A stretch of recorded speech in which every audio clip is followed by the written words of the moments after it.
Welcome to new TV Telugu. ఇప్పుడు AP top 10 చూద్దాం.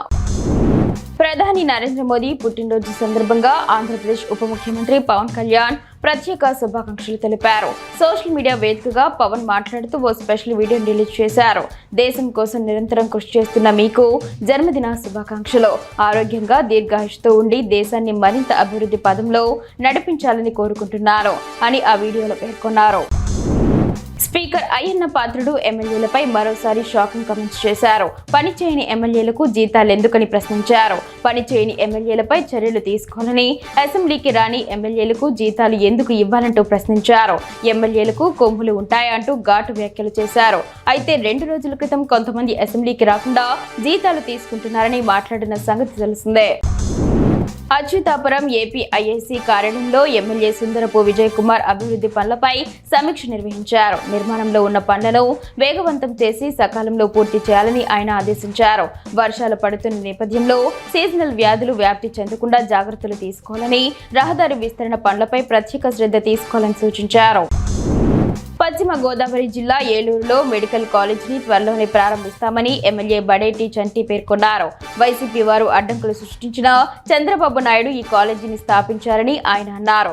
ఏలూరులో మరిన్ని అభివృద్ధి పనులు జరుగుతున్నాయని, మెడికల్ కాలేజీ పనులు పూర్తయిన వెంటనే దాన్ని పునః ప్రారంభిస్తామని, ఈ కాలేజీకి ఎంతో గొప్పతనం ఉందని ఎమ్మెల్యే తెలిపారు. ఈ కార్యక్రమంలో ఎల్లపు మోహన్, దుర్గారావు కూడా పాల్గొన్నారు.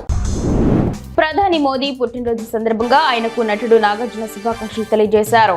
దేశం కోసం మోదీ వ్యక్తిగత జీవితాన్ని త్యాగం చేశారు. 2014లో గాంధీనగర్లో మోదీని నేను తొలిసారి కలిసా.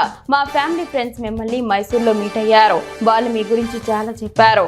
వాళ్ళెవరో మీకు తెలియకపోయినా మీరు ఫోటో దిగేందుకు అంగీకరించారట అని మోదీ చెప్పడంతో ఆశ్చర్యానికి గురయ్యా అని నాగ్ ఎక్స్లో పోస్ట్ చేశారు. తెల్లవారుజాము నుంచి రాష్ట్రంలోని పలు ప్రాంతాల్లో వర్షం పడుతోంది. ప్రకాశం, చిత్తూరు, తిరుపతి, నెల్లూరు జిల్లాల్లో వాన దంచి కొడుతోంది. కొన్ని ప్రాంతాల్లో రాత్రి నుంచి ఎడతెరిపి లేకుండా వర్షం పడుతోంది. భారీ వర్షాలు కురుస్తున్న నేపథ్యంలో లోతట్టు ప్రాంతాలు జలమయమయ్యాయి. ప్రజలు అప్రమత్తంగా ఉండాలని వాతావరణ కేంద్రం అధికారులు హెచ్చరిస్తున్నారు. నెల్లూరులోని ఆచారి వీధిలో ఒక బులియన్ వ్యాపారికి చెందిన గోల్డ్ షాపులో ఆయన నివాసంలో ఐటీ అధికారులు సోదాలు నిర్వహిస్తున్నారు. భారీ బందోబస్తు నడుమ జరుగుతున్న ఈ తనిఖీలతో ఇతర వ్యాపారులు కలవరపడుతున్నారు. ఉదయం నుంచి ఏకకాలంలో 2 చోట్ల రికార్డులను అధికారులు పరిశీలిస్తున్నారు. యంగ్ టైగర్ జూనియర్ ఎన్టీఆర్ ప్రముఖ డైరెక్టర్ ప్రశాంత్ నీల్ తెరకెక్కిస్తున్న చిత్రం డ్రాగన్. ఈ చిత్రం కోసం జూనియర్ ఎన్టీఆర్ జిమ్ లో కసరత్తులు చేస్తున్నారు. ఎన్టీఆర్ జిమ్ చేస్తున్న వీడియో తాజాగా సోషల్ మీడియాలో వైరల్ అవుతోంది. ఈ చిత్రంలో నటి రుక్మిణి వసంత్ హీరోయిన్ గా నటిస్తున్నారు. ఈ డ్రాగన్ చిత్రాన్ని వచ్చే ఏడాది జూన్ 25, 2026 ప్రపంచ వ్యాప్తంగా విడుదల చేయాలని మేకర్స్ ప్లాన్ చేస్తున్నారు. అనంతపురం జిల్లా జడ్పీ కార్యాలయంలో జరిగిన సర్వసభ్య సమావేశం తీవ్ర ఉద్రిక్తతకు దారితీస్తుంది. గత సమావేశంలో ముందస్తుగా తీసుకువచ్చిన సమస్యలు ఇప్పటికీ పరిష్కరించబడలేదని వైసీపీ జడ్పీటీసీలో అధికారులు నాయకులు నిలదీసి ఇప్పుడు తెలియజేయబోయే సమస్యలు ఎప్పుడు పరిష్కరించబడతాయని ప్రశ్నించారు. గ్రామీణ ప్రాంతాల సమస్యలకు సంబంధించి అధికారులు పట్టించుకోకపోవడం పరిస్థితిని మరింత తీవ్రతరం చేస్తుందని తెలిపారు. స్థానిక సమస్యల పరిష్కారంలో సమయపాలన, పారదర్శకత అవసరమని తెలియజేశారు.